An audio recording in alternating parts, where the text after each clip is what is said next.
Hey guys, welcome back to my channel. In today's video I'm going to show you guys how I made this delicious no-bake biscuit cake. Remember to like, comment, share and subscribe, and tell your friends and loved ones about Wella's Kitchen YouTube channel. Without further ado, let's get right into the recipe.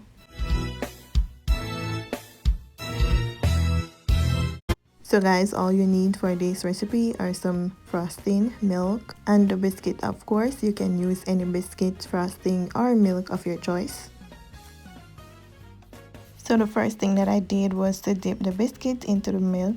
Then I placed some of the frosting onto the bottom of the biscuit. Then place it into a container that is big enough to hold the entire pack of biscuits. Of course, you can make the amount that you wish to. So the reason for placing the frosting onto the bottom of the biscuit first is to ensure that it stays in place into the container. So the biscuit that I used was a tea biscuit that I got at an international store. You guys can always look at Walmart for tea biscuits. I'm sure they might have some.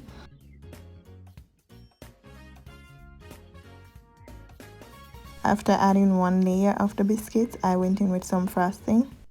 So guys, just a reminder, super chat, super stickers, membership and super thanks is active. You guys can support my channel so that you guys can get more amazing videos. Then I use my spatula to smooth the frosting out onto the biscuit.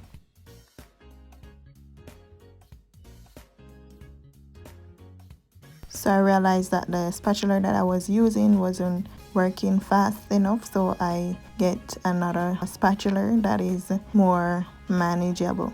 As y'all can see, it is doing the magic.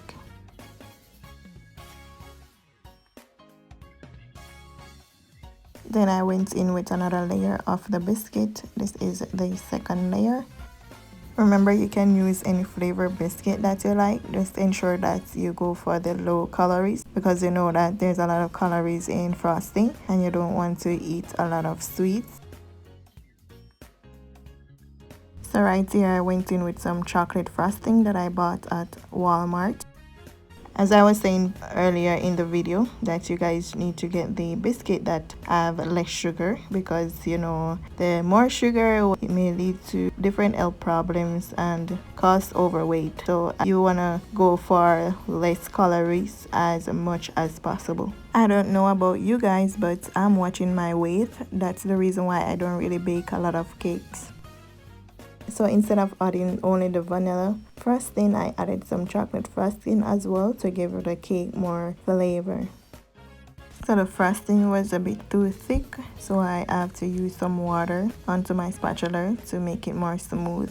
This is like a bonus tip for you guys, for those who don't know, that whenever you have thick frosting like this, you can dip your spatula into some room temperature water and smooth off your frosting so that you can manage it better. So right here I went in with my third layer. I think I already posted 2 frosting videos on my channel, but if you guys wanna go ahead and watch those, you are free to do so. And also all the measurement will be in the description box, as I said before.